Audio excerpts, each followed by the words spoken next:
Hi, my name is John Wicks, and I'm part of the teaching team here at Vitalpoint. And today we're going to continue our Upside Down series, and this series is based on what we call the Beatitudes. This is a section in the Gospel of Matthew where Jesus is teaching to crowds that were following him. Ron, last week, he talked about hunger and thirst for righteousness and justice and being satisfied. This was a significant shift in the Beatitudes. It moved from an inward focus to one of an outward focus. So the context for this teaching is found in the previous chapter where Jesus is, again, he's talking to these crowds that are following him. And he makes it clear, Jesus makes it clear that he came to reveal God's kingdom. And Beatitudes fit into what it means to be human within the realm of God's kingdom. Without the context, we are left looking at these teachings only from a human perspective. These attitudes bring us into the realm of being in God's kingdom as his followers. So Jesus continued to teach the crowds. And in Matthew chapter 5, verse 7, he says this, God blesses those who are merciful, for they will be shown mercy. And that's what we're looking at today, mercy. So I want to take a look at mercy and break that down to three parts. First of all, we can look at mercy and gain understanding of what it is, what this mercy is that Jesus is talking about. Then we can look at mercy and examine how often receiving mercy leads to giving mercy. And last, we're going to tackle kind of the hard question that this verse poses, is do we need to be merciful in order to receive mercy? So first, let's look at understanding mercy. As we examine the verse and begin to explore the idea of mercy, we need to first understand what mercy is and break down what it truly means to give and receive mercy. See, usually when we talk about something like mercy, we often think about the mercy that we've been given or that we've received from God, and then we quickly move on to material things or like more material blessings in our lives. We think about the nice things, our houses, our cars, our jobs, how much we have in our bank account. And often we feel like we deserve more of those things. We complain that we don't get the respect or recognition that we deserve. We work hard, but these other people, they have it better than us. I deserve what they have. There's a feeling that we deserve the good things that we do find in our lives, which is not actually what we're talking about when we talk about mercy. When we talk about mercy, the material things are not what we should be looking at. And it should not be how we're measuring mercy that we've been shown. God has shown us mercy in a far more lasting and important way. I don't think we spend a lot of time thinking about what we truly deserve. In reality, justice would be for all of us to be judged by God and found wanting because we've all strayed from God's plan and purpose for our lives.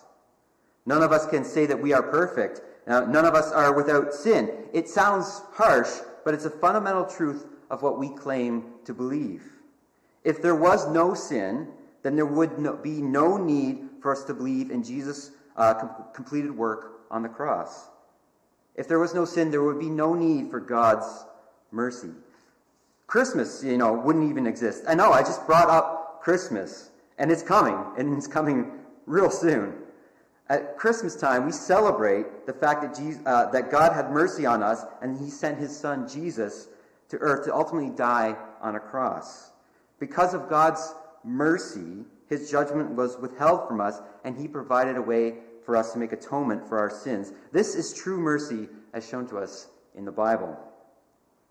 So we're going to look at a couple of teachings that Jesus actually had on mercy. See, we sometimes wonder how often or to whom we should show mercy. And this very question is posed to Jesus a few times. And one of those times, one of his disciples by the name of Peter asked him a question. In Matthew 18, verses 21 to 33, that's where this interaction takes place. We're just going to look at the beginning here. It says this. It says, Then Peter came to Jesus and asked him. So Peter is one of Jesus' disciples. Lord, how often should I forgive someone who sins against me? 7 times?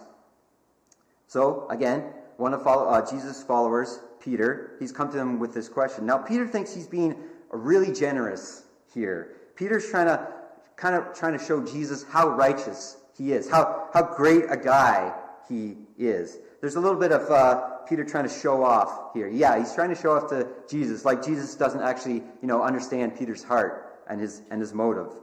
Hey, Jesus, I'll forgive this guy 7 whole times. Like, how awesome am I?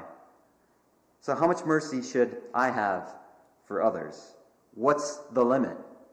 Watch how Jesus replies to Peter. The first word out of Jesus' mouth is no. No, not 7 times, Jesus replied, but 70 times 7. Now, Jesus doesn't actually mean we need to only forgive people 490 times. Yeah, I did the math on that one. I checked it out. Feel free to double check my work. That's not what we're talking about here. It's not a precise calculation. It's not where you hang something on your fridge or your wall at home and you have a list of names on it and you start counting down from 490. We don't count down. Steve, he was mean to me last week. So he's down to 372. Karen, she just had a terrible year. She keeps messing up. She only has 200 forgives left. No, Jesus means that our mercy and our compassion is not limited. It's not a finite thing that once it's gone, it's gone. You may need to feel like you need to get back at that person to give them what they actually deserve. See, mercy withholds that and it forgives. So mercy leads to more mercy. In Luke chapter 7, verses 36 to 39, we have another interaction of Jesus with a group of Pharisees. The Pharisees were a group of religious leaders in Jesus' day. So one of these Pharisees asked Jesus to have dinner with him. So Jesus went to his home and he sat down to eat. This is what the verses in Luke say. When a certain immoral woman from the city heard that Jesus was eating there, she brought a beautiful alabaster jar filled with expensive perfume. Then she knelt behind Jesus at his feet, weeping. Her tears fell on his feet, and she wiped them off with her hair. Then she kept kissing his feet and putting perfume on them. When the Pharisee who had invited Jesus over saw this, he said to himself, "If this man were a prophet, he would know what kind of woman is touching him. She is a sinner." So a little context for this verse, this woman is called a certain immoral woman. So you can infer from this she might have been a prostitute or maybe an adulterer, something like that. So she was called a certain immoral woman. And she came to Jesus dinner where Jesus was, a guest, and she began to wipe his feet with her hair, an act that might seem very strange to us, but an act meant to show the love and gratitude of this woman. The people Jesus was with, they did not appreciate this, and they were shocked when they saw this, that Jesus would let it happen. So in response to this, Jesus told them this story, starting in verse 41. A man loaned money to 2 people, 500 pieces of silver to one, and 50 pieces to the other. But neither of them could repay him, so he kindly forgave them both, canceling their debts. Now Jesus is asking this question to his audience, who do you suppose loved him more after that? So Simon, the one the Pharisee that had invited Jesus over, Simon answered, I suppose the one for whom he canceled the larger debt. That's right, Jesus said. And if we just jump down a few verses towards the end of this passage, Jesus says this, I tell you, her sins, they are many, referring to the certain immoral woman. I tell you, her sins, and they are many, have been forgiven. She has shown me much love, but a person who is forgiven little shows only a little love. Here Jesus is making a point that I think we can relate to in our own lives. We live here in Canada in a place that, while it's not perfect, has so much, and we lack almost nothing. Most of us are, rich compared to the rest of the world. We lack nothing. We don't feel the need for God in our daily lives.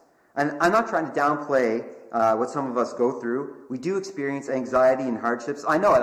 I've been through those times myself. But I think we need to look at the rest of the world and understand our place in it sometimes. We have so much, and sometimes we respond with so little. This actually extends beyond the material things that we kind of had talked about right now. But many of us, we won't know what it is to need or seek mercy out in our lives. We probably aren't on the wrong side of the law, for example. I've never been to jail. I've never been in a courtroom. I haven't even had a speeding ticket in my life. I've never been on the side of the road trying to plead for mercy and get out of that ticket. And I probably won't be discriminated against, but maybe you have experienced that. I'm a white guy. I'm the most privileged of them all, and I can't know what it's like to be a person of color in the world, to feel what it's like to have to worry about social injustice. I don't really need to look for or seek mercy out in my everyday life from society.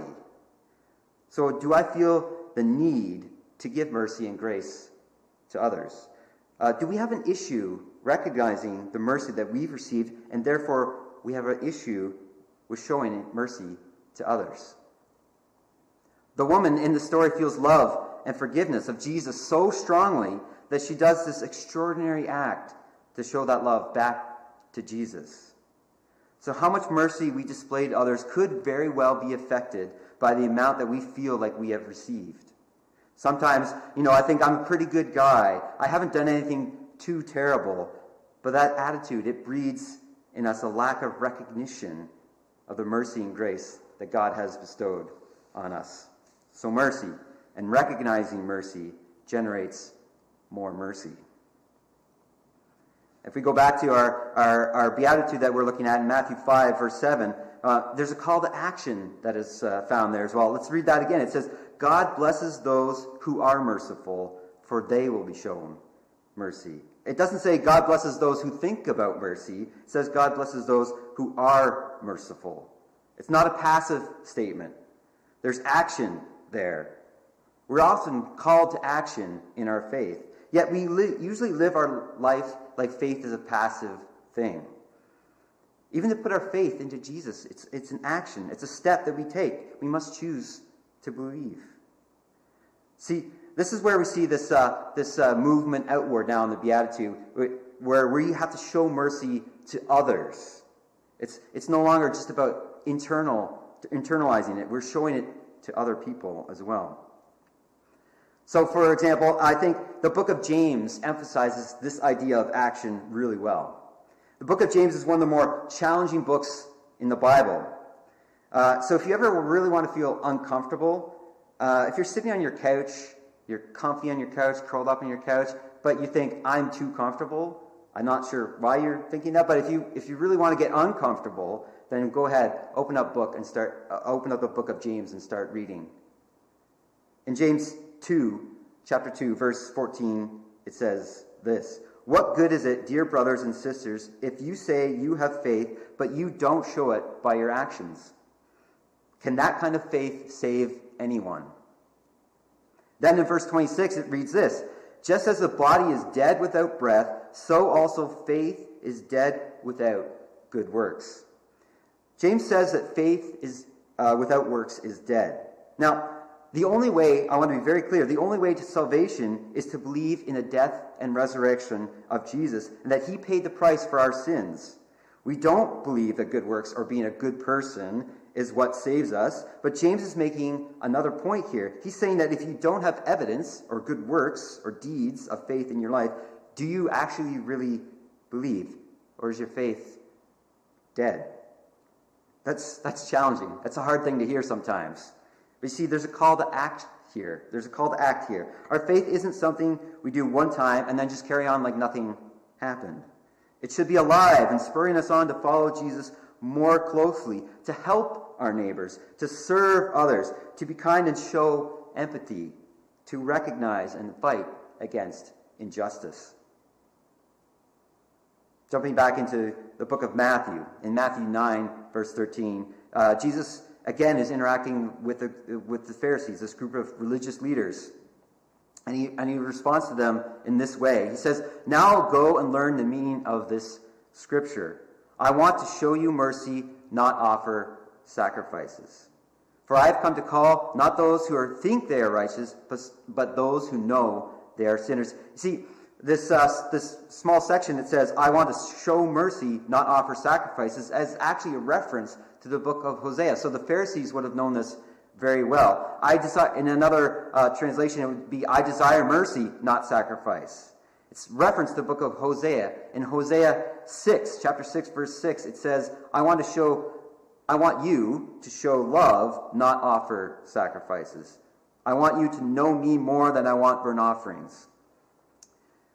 Hosea, you see, was speaking to the people of Israel. And at his time, there was two kingdoms that he's speaking to. There's a kingdom in the north, the kingdom of Israel, and the kingdom in the south, the kingdom of Judah. And at different times, one kingdom would be more prosperous than the other. But actually, at this time, they're both having a time of prosperity. And this actually made a tough job for Hosea, because much of his ministry, things are good. Both kingdoms, things are good.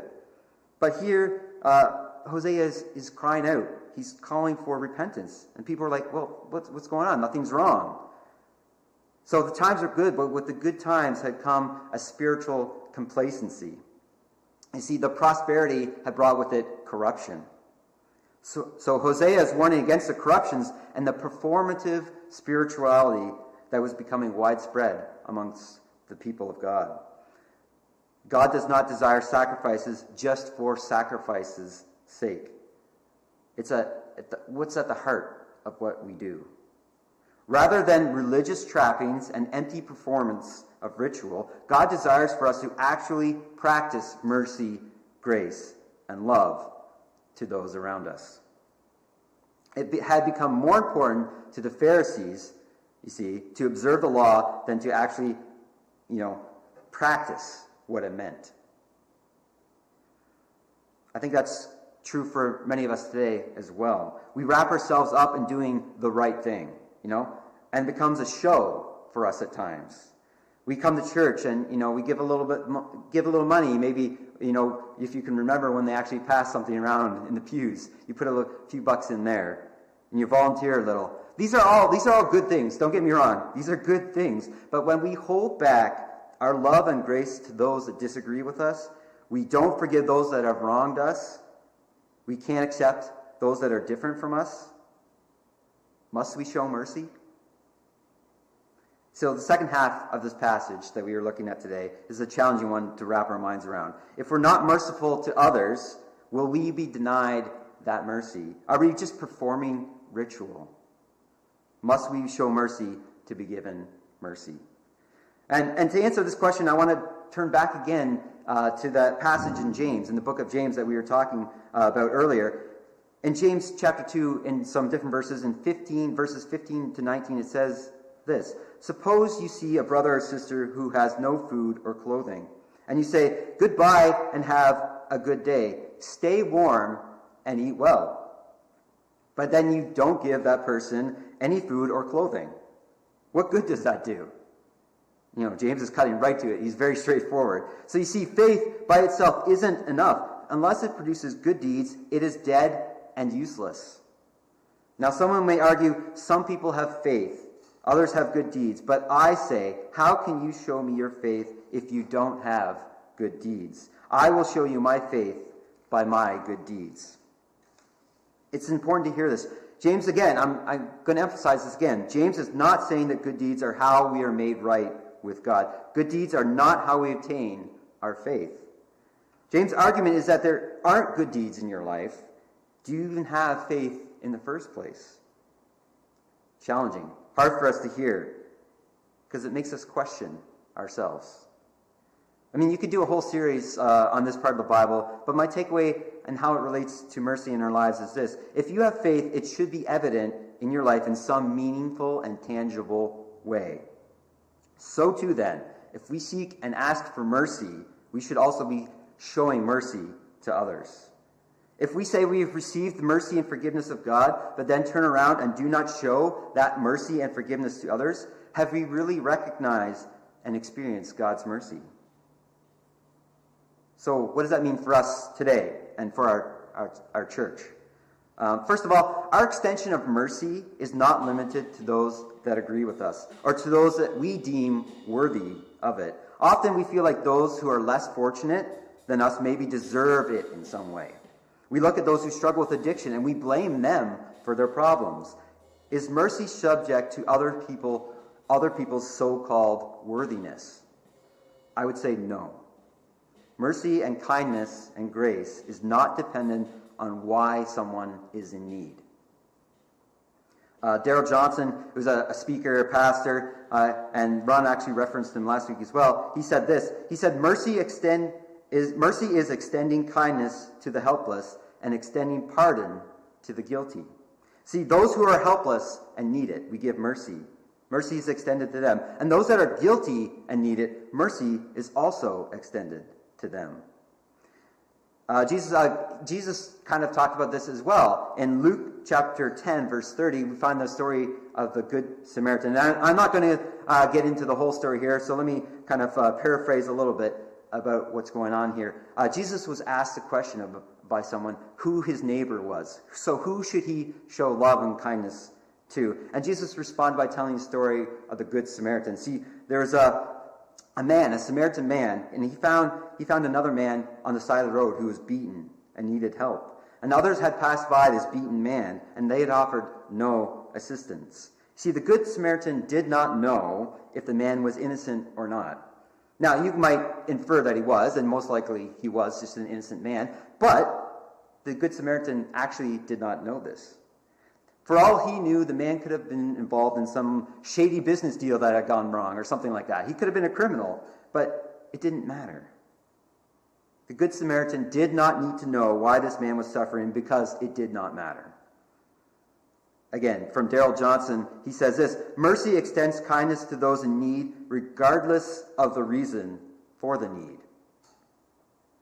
I want to take this just a little bit further as well. And in Romans chapter 5, verse 8, it says, but God showed his great love for us by sending Christ to die for us while we were still sinners. See, God's grace and mercy was not predicated on us or our behavior. Indeed, God knew full well what we were when he sent Jesus to die in our place. It wasn't just that God saw our need and sent Jesus. No, God saw our need and knew it was our own fault and that we deserved it, but he did it anyway. So the mercy and grace that we display and give out in our lives should not stop. We should not stop to think if those people deserve it. It should extend to even the most undeserving among us. See, the church is often focused on what has been done wrong, I think. The sin. And yes, people sin. The sin has been committed. But people are judged, and they're kind of left in that place of judgment. And we stop there. The church stops there. You did this wrong. You did that wrong. And we leave people there. And there must be accountability. I'm not trying to say that there shouldn't be accountability. There must be accountability. But that is not where we are called to end our interactions with people. Love, grace, and mercy are at the other end of accountability. Indeed, people should demonstrate their remorse and atone for their actions. But we as a church, we should show them the same mercy and grace that has been afforded to us, we can show to them. And the same thing goes for us on an individual level. A faith without actions, is that really faith? We plead for mercy, but we don't show mercy. Are we actually pleading for mercy? We need to self-examine ourselves. We need to look at how we treat those that are different from us. Those of us who look different, have a different color of skin, who believe differently than us. God does not desire empty words or performative religion. Coming to church on Sunday is not enough. It's good. It's a good thing to do, and one that I think is important for us to continue doing. But on its own, if that's all there is to our faith, it's worthless. So entering into this time of year, we're starting to begin the Christmas season. And often at this time of year, we see an increase in the good deeds and the action of people around us. And that's awesome. It's great to meet people in need at this time of year. It's great to help those that are having through a hard time and be generous in our sharing, and to remember those that are having a hard time. But let us not stop being generous and showing kindness when the new year turns over. Grace and mercy are not a seasonal attitude. The challenge, and for me and for us, is to let mercy flow from us, never ending. The mercy that we have received from God through his Son Jesus starts to flow out from us and spilling over to those around us. When a person of faith begins to grasp the depth of God's mercy, they begin to extend it to others. They realize that out of a relationship with Jesus, there's a transformation that is happening that moves towards others. Being merciful is not stagnant. It's actively extending compassion and love, even though it's undeserved. We are at a time when the church needs to be a mercy dispensing machine. Sometimes that feels upside down. It feels like we're not giving people what they deserve. But when we do give out mercy, we turn things right side up for God's kingdom.